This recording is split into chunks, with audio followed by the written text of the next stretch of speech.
کہ ہم رب کائنات کا کتنا شکر ادا کریں، ہم کما حقہ اس کا شکر ادا نہیں کر سکتے۔ صحیح مسلم شریف کی ایک حدیث ہے، نبی اکرم صلی اللہ علیہ وآلہ وسلم نے فرمایا ما من مولود الا يولد على الفطرة فأبواه يهودانه او ينصرانه او يمجسانه، کہ جو بچہ بھی پیدا ہوتا ہے اسلام اس کی انسٹنکٹس میں ہوتا ہے، اسلام اس کی فطرت میں ہوتا ہے، اس کی جبلت میں ہوتا ہے، اس کی نیچر میں ہوتا ہے۔ ما من مولود الا يولد على الفطرة فأبواه يهودانه او ينصرانه او يمجسانه، اس کے والدین ہیں جو اس کو یہودی، مجوسی یا عیسائی بناتے ہیں، اس کا پیدائشی جو مذہب ہے وہ دین فطرت ہے، یعنی اللہ رب العزت کو وحدہ لا شریک ماننا ہے۔ تو پھر کیا ہوتا ہے کہ جس ماحول میں اس بندے کی پرورش ہوتی ہے وہ اسی ماحول کی طرف، اسی مذہب کی طرف اپنے آپ کو کنورٹ کر دیتا ہے۔ رب کائنات کا ہم پر کتنا کرم اور احسان ہوا کہ جب ہم پیدا ہوئے ہمارے ایک کان میں اذان کی آواز گونجی اور ایک کان میں اقامت یعنی تکبیر کی آواز گونجی۔ جب ہم نے ہوش سنبھالا تو اپنے ارد گرد والوں کو بھی کہتے ہوئے سنا، اپنے والدین کو بھی کہتے ہوئے سنا، اپنے بڑوں کو کہتے ہوئے سنا کہ اللہ رب العزت ایک ہے، اللہ رب العزت وحدہ لا شریک ہے، اور رسول پاک صلی اللہ علیہ وآلہ وسلم یعنی ہمارے آخری نبی صلی اللہ علیہ وآلہ وسلم اللہ رب العزت کے آخری رسول ہیں۔ یہ ہم نے اپنے ارد گرد الحمدللہ اپنے بچپن میں ہی سنا۔ مساجد سے اذان کی آواز آئی اور ہمارا یہ تصور اور زیادہ پختہ ہوتا چلا گیا۔ ظاہر ہے کہ بچپن میں اتنی پختگی نہیں ہوتی انسان کے اندر، لیکن آپ کسی بھی بچے سے پوچھیں کہ ہمارا رب کون ہے تو بچہ کہے گا اللہ رب العزت ہمارا مالک ہے، وہ ہمارا ہے۔ تو یہ ماحول کی بات ہوتی ہے، یہ انوائرمنٹ کی بات ہوتی ہے کہ جس ماحول میں وہ بندہ لچ پس رہا ہے، آگے بڑھ رہا ہے، اسی ماحول کا اثر اس کی زندگی پر ہوتا ہے۔ تو یہ کلمہ شریف یا اللہ رب العزت کو ایک جاننے اور ماننے کا تصور، یہ رسول کریم صلی اللہ علیہ وآلہ وسلم کی رسالت کا اقرار، اتنی بڑی نعمت ہے یہ کہ اس حوالے سے میں آپ کو ایک ایمان افروز روایت سناتا ہوں کہ یہ نعمت کتنی بڑی ہے۔ جو شخص اس نعمت کا اقرار کرتا ہے اللہ رب العزت کے انعام کی اس پر بارش کتنی ہوتی ہے۔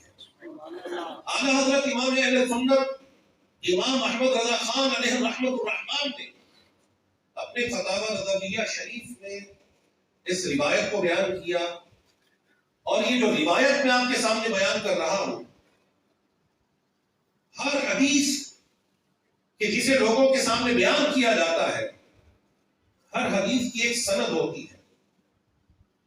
سند کو ہو سکتا ہے آپ نہ سمجھیں، سند سے مراد یہ ہے کہ رسول پاک صلی اللہ علیہ وآلہ وسلم نے فرمایا، اب لوگوں نے اس حدیث کو، اس فرمان کو سن لیا، اس کو سن کر آگے بیان کیا، ان سے سننے والوں نے آگے بیان کیا، ان کے سننے والوں نے آگے بیان کیا، اور پھر جس شخص نے کتاب میں اس کو لکھا، جس شخص نے اس کو کتاب میں لکھا، اس نے یہ ختم کر دیا کہ مجھ سے میرے استاد نے، ان سے ان کے استاد نے، ان سے ان کے استاد نے یہ حدیث سنی کہ جس کا ذکر کیا گیا۔ اور پھر علماء نے حدیث کو پرکھنے کے زاویے، ان کو پرکھنے کے انداز یہ بھی بیان کر دیے۔ اس وقت بیان میں یہ بیان کرنا مقصود نہیں ہے۔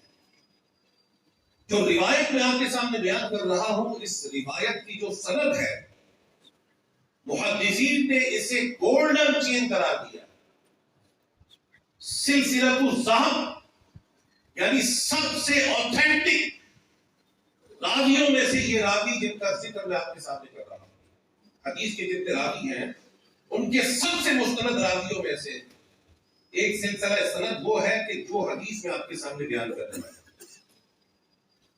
امام المحدثین امام ابو زرعہ رازی رحمۃ اللہ تعالی علیہ بہت بڑے حافظ الحدیث تھے اپنے دور کے۔ آپ فرماتے ہیں کہ ایک مرتبہ میں اور میرے دوست محمد بن اسلم الطوسی ہم نیشا پور میں قیام پذیر تھے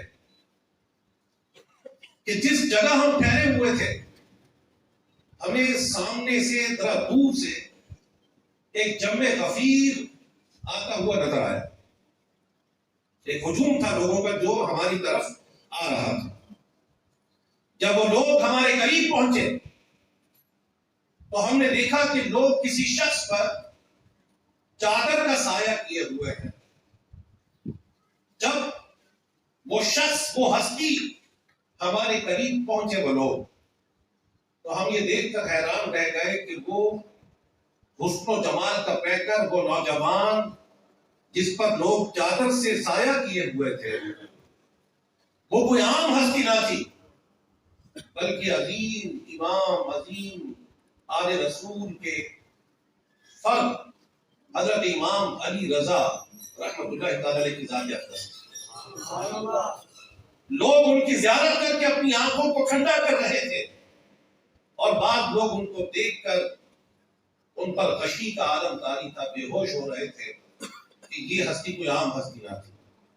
تو فرماتے ہیں کہ ہم امام علی رضا رحمت اللہ تعالی علیہ کی خدمت میں حاضر ہوئے، آپ کی زیارت سے اپنی آنکھوں کو ٹھنڈا کیا، اور پھر ہم نے امام علی رضا کی خدمت میں عرض کیا کہ اے فرزند رسول، آج کوئی ایسی حدیث ہمیں سنا دے کہ جو آپ نے اپنے ابا جان، انہوں نے اپنے ابا جان، انہوں نے اپنے ابا جان، یہاں تک کہ رسول پاک صلی اللہ علیہ وآلہ وسلم تک اس کا اتصال ہو، یعنی جو صرف آل رسول نے ایک دوسرے سے سنی ہو، کوئی ایسی حدیث آپ ہمیں سنا دیں۔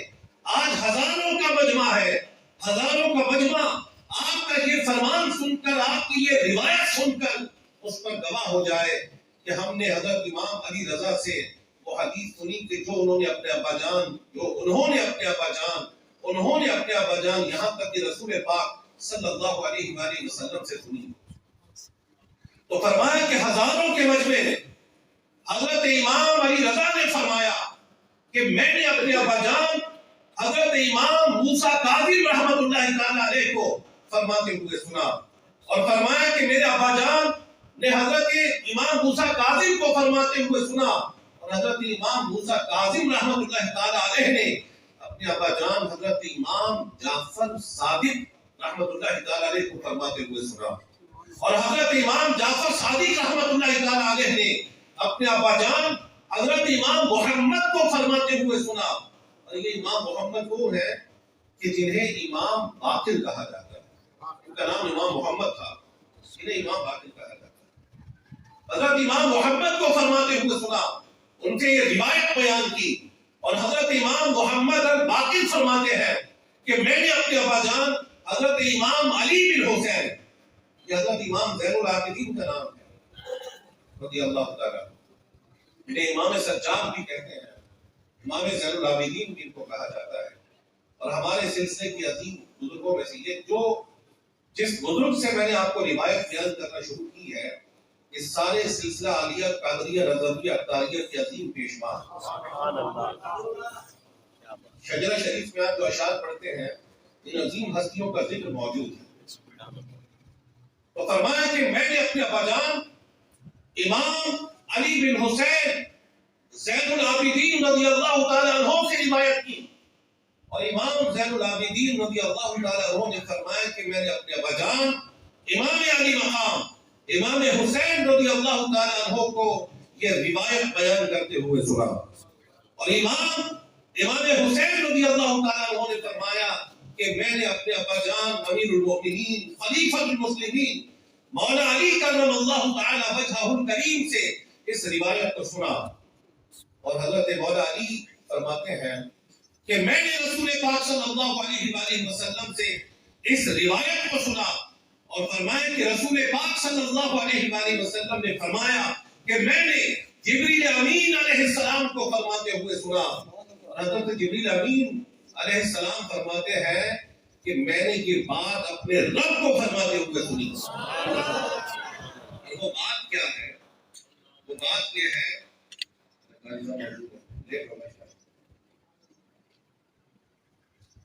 کیا فرمایا؟ وہ بات کیا تھی؟ لا الہ الا اللہ، لا الہ الا اللہ حسنی، کہ لا الہ الا اللہ میرا پناہ ہے.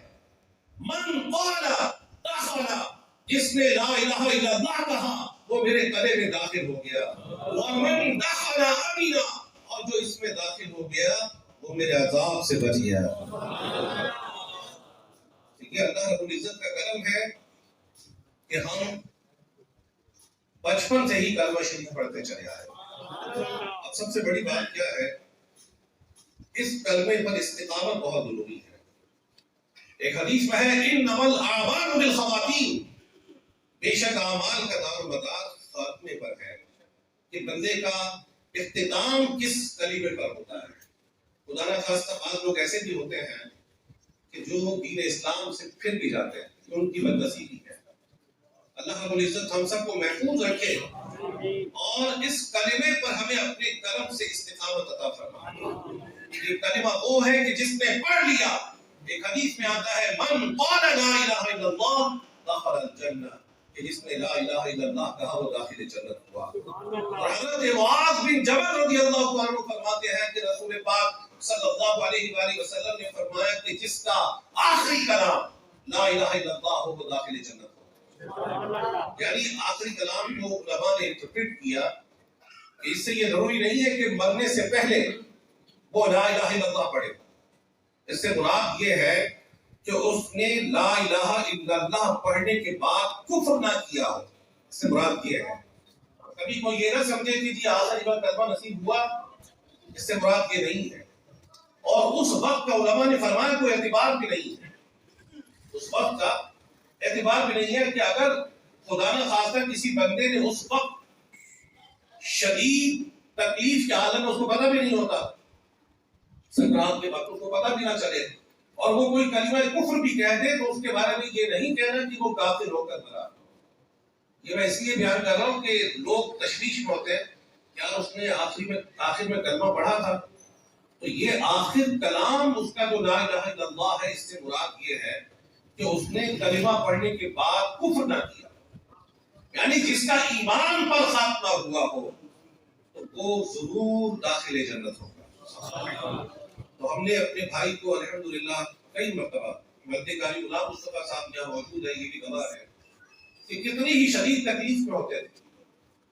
جب ان کو سیکنڈ لاسٹ ٹائم ہاسپٹل لے کر جا رہے تھے، ہفتے میں 2 مرتبہ تو جاتے ہی تھے، درمیان میں بھی ایک ہفتہ 10 دن وہ ہاسپٹلائز ہوتے تھے شدید تکلیف کے عالم میں بھی. سیکنڈ لاسٹ ٹائم انہوں نے منع کر دیا کہ میں ہاسپٹل نہیں جاتا، مجھے تکلیف ہے.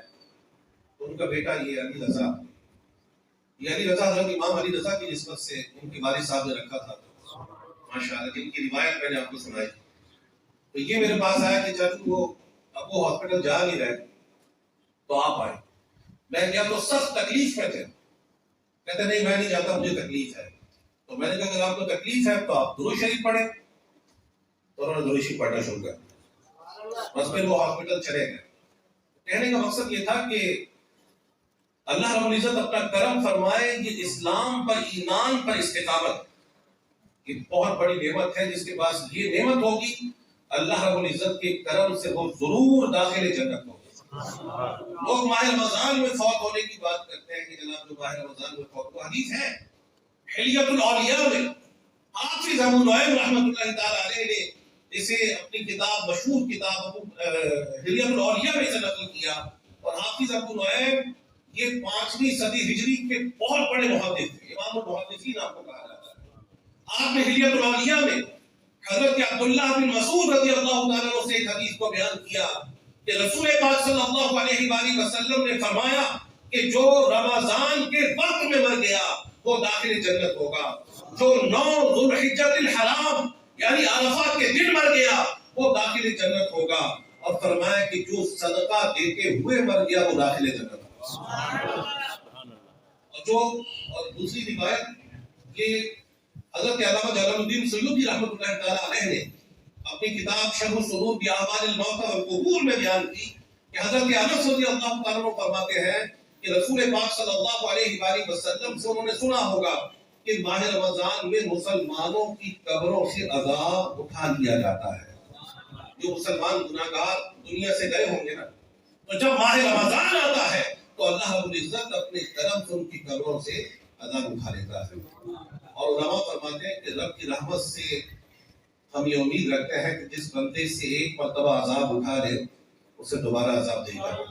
حضرت عائشہ رضی اللہ تعالیٰ عنہ فرماتی ہیں کہ جو روزے کی حالت میں فوت ہو گیا اللہ رب العزت اس سے قیامت تک روزے کا اجر اپنے کرم سے عطا فرمائے۔ سبحان اللہ۔ اس وقت بہرحال یہ بات نہیں ہو رہی کہ ماہ رمضان میں لوگوں نے اسے اپنا کام کا ڈیبیٹ کا حصہ بنا لیا ہوتا ہے کہ جو روزے میں مرا وہ جنتی ہے، جو روزے میں مرا جنتی ہے۔ میں کہتا ہوں کہ جو اس کلمے پر مرا لا الہ الا اللہ محمد رسول اللہ وہ آخر کار جنت میں جائے گا ضرور، لیکن اگر گناہگار کو اللہ رب العزت نے سزا دی وہ آخر کار سزا بھگت کر بھی وہ جنت میں جائے گا ضرور۔ حضرت امام حسن بصری رحمۃ اللہ تعالیٰ علیہ ایک مرتبہ آپ کے سامنے ایک روایت کا ذکر ہوا۔ یہ امام حسن بصری کون ہے؟